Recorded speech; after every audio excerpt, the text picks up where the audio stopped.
अपने एग्जाम में hard work नहीं स्मार्ट वर्क करो, स्मार्ट स्ट्रैटेजी बनाओ और स्मार्ट स्ट्रैटेजी से पढ़ो। ये सारी लाइंस तो आप सब लोगों ने ही सुनी होंगी, लेकिन आखिरकार ये स्मार्ट स्ट्रैटेजी होती क्या है?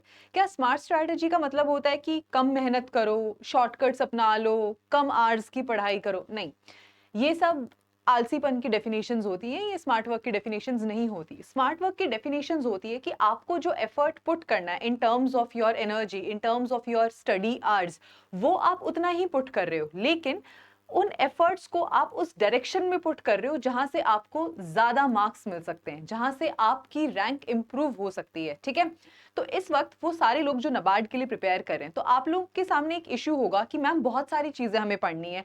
8 कंपोनेंट्स फेज 1 में है, एआरडी पढ़नी है, करंट अफेयर्स पढ़ना है, डिस्क्रिप्टिव राइटिंग की भी प्रैक्टिस करनी है, तो टाइम का एक क्रंच रहता है, स्पेशली वो लोग जो कि वर्किंग एस्पिरेंट्स हैं। तो आप लोगों के लिए यहाँ पर एक स्मार्ट स्ट्रैटेजी ये होगी कि आप नॉन मेरिट सेक्शन से अपना टाइम चुरा करके मेरिट सेक्शन में लगाइए, फेज 2 की प्रिपरेशन में लगाइए। ठीक है, लेकिन ये होगा कैसे? तो आज के इस वीडियो में हम इसी बारे में बात करेंगे कि किस तरीके से आप लोग अपने नॉन मेरिट सेक्शन के कुछ टॉपिक्स को प्रिपेयर करके अपना सेक्शन कट ऑफ जो है उसे बहुत आसानी से क्लियर कर सकते हो। ठीक है, but before I start this video, let me talk about something very important. So students, आप सबको इस वक्त नबार्ड की बहुत सी इंफॉर्मेशन की रिक्वायरमेंट होगी। This can be regarding the previous year questions, the cut offs, क्या जॉब है, क्या फेजेस होते हैं। If you are new to this preparation and you want a complete guide for your NABARD preparation, so here is the guide book, और इसकी link जो है वो नीचे डिस्क्रिप्शन बॉक्स में आपको मिल जाएगी। प्लीज आप उसको डाउनलोड कर लीजिए, it is going to be very helpful for you and it is of course free of cost.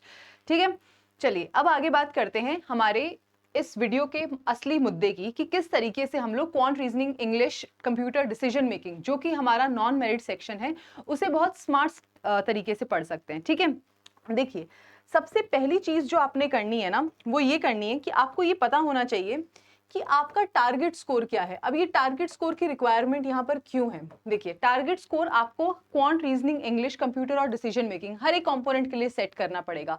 Reason being कि इन सेक्शंस में आपको केवल सेक्शन कट ऑफ जो है वही क्लियर करनी है, उससे ज्यादा यहाँ पर आपको कुछ नहीं करना। ठीक है, कोई आपको 30 मार्क खान नहीं बनना इस सेक्शन के अंदर, केवल सेक्शन कट ऑफ। और यहाँ आप सेक्शन कट ऑफ देखिए। ठीक है, रीजनिंग की 3 marks out of 20, English 10.25 out of 30, computer knowledge 2.75, quants 3 marks, decision making 1.5 marks out of 10।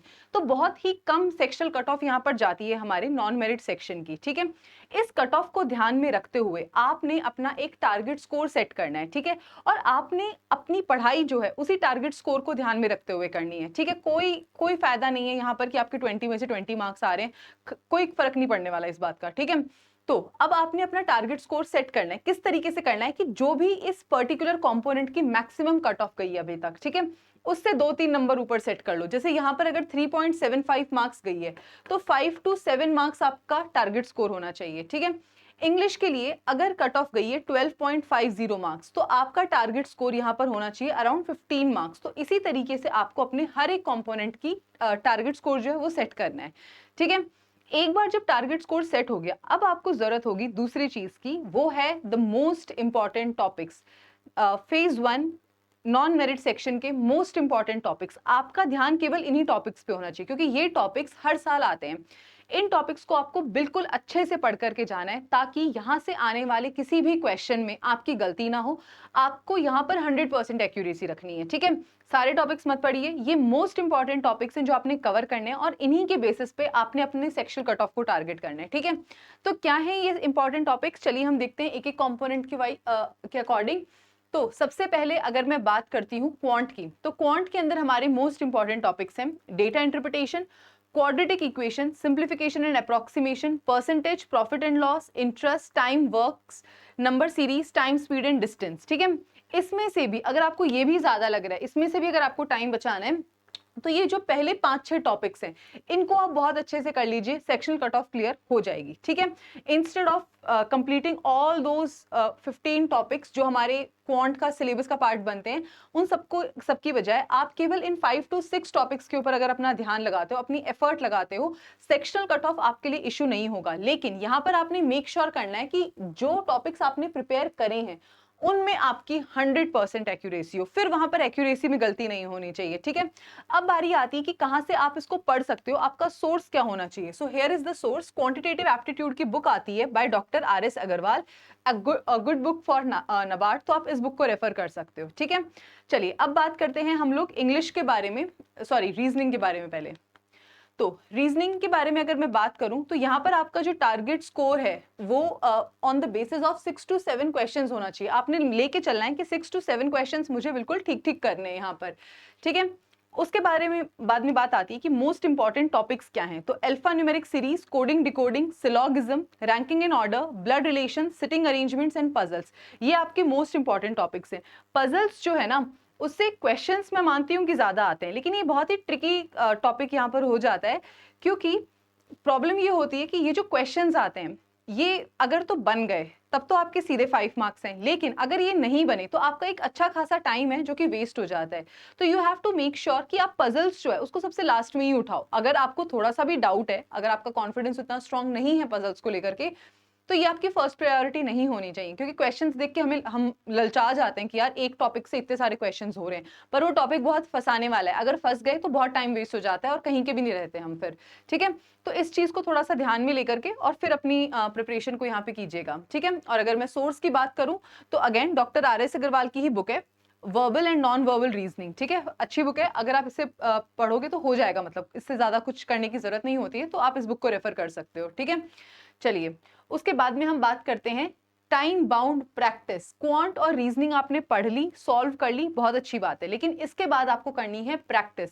Easy questions, medium questions और एडवांस लेवल ऑफ क्वेश्चंस, ये सारे आपने प्रैक्टिस करने हैं, क्योंकि यहाँ पर मैं आपको मोस्ट इंपॉर्टेंट टॉपिक्स बता रही हूँ। और अगेन मैंने कहा था स्मार्ट वर्क का मतलब आलसीपन नहीं होता है, एफर्ट कम करना नहीं होता, एफर्ट को राइट डायरेक्शन में पुट करना होता है। तो इतने सारे टॉपिक्स कवर करने की बजाय आप ये limited number of topics cover करो, लेकिन इनमें आपने बहुत अच्छे से प्रैक्टिस करनी है, ठीक है।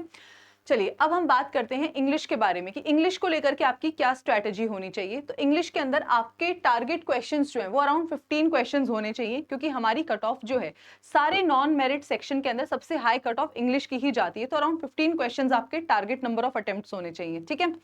उसके बाद में बात आती है कि यहाँ पर आपके इंपॉर्टेंट टॉपिक्स जो हैं वो कौन से होने चाहिए। अगर मैं इंपॉर्टेंट टॉपिक्स की बात करूँ, reading comprehension, antonym synonym, sentence word rearrangement, clause test, error detection and sentence improvement, ये इंपॉर्टेंट टॉपिक्स हैं जो आपने बिल्कुल अच्छे से प्रिपेयर करने हैं। अगर मैं बात करूँ इंग्लिश की, और रही बात सोर्स की, तो सोर्स के अंदर objective general English by Arihant, ये एक अच्छी बुक है, अगर आप यहाँ से चाहो तो यहाँ से पढ़ सकते हो, ठीक है।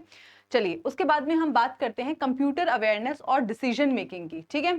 देखिए अगर मैं सबसे इंपॉर्टेंट टॉपिक्स की बात करती हूँ तो कंप्यूटर अवेयरनेस के अंदर जो इंट्रोडक्शन पार्ट है वो hardware and memory, software and operating systems, MS office, database management system, internet and computer security, history and computer generation and shortcut. Shortcut काफी इंपॉर्टेंट टॉपिक है, ठीक है।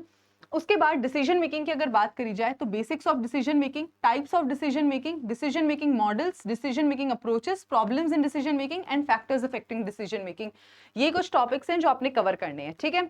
उसके बाद में बात आती है कि किन सोर्सेज को आप फॉलो कर सकते हो। तो कंप्यूटर अवेयरनेस के लिए अरिहंत पब्लिकेशंस की बुक आती है कंप्यूटर अवेयरनेस की ही, तो ये बुक एक अच्छी बुक है, इसके अंदर आपको एमसीक्यूज वगैरह भी मिल जाएंगे, तो आप इसको रेफर कर सकते हो।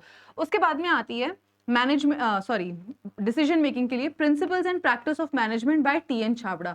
अब यहाँ पर ना बहुत ध्यान से पढ़ना, इस मतलब थोड़ा इमोशनल होके नहीं कि पूरी की पूरी बुक पढ़ डाली, कवर टू कवर नहीं पढ़नी, सिर्फ इतने ही टॉपिक्स पढ़ना, क्योंकि कट ऑफ देखी थी 1.75 1.5 मार्क्स आउट ऑफ 10 मार्क्स, ठीक है। इतनी थोड़ी सी कट ऑफ के लिए पूरी की पूरी बुक नहीं यहाँ पर रेफर करनी है, सिर्फ ये 6 टॉपिक्स जो आपको मेंशन है इनको पढ़िए, बहुत लिमिटेड पढ़िए और प्रीवियस ईयर क्वेश्चंस को साथ में रख के पढ़िए, ठीक है। तो यही चीजें जो आपको ध्यान में रखनी है as far as your computer awareness and decision making is concern, ठीक है।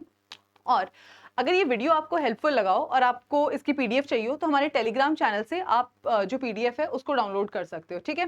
So this was all that I wanted to discuss with you in this video. I hope that you found it helpful. If so, then you can subscribe to our YouTube channel. And on this note, I'm taking a leave from you and I wish you all the very best for your preparation. Thank you so much.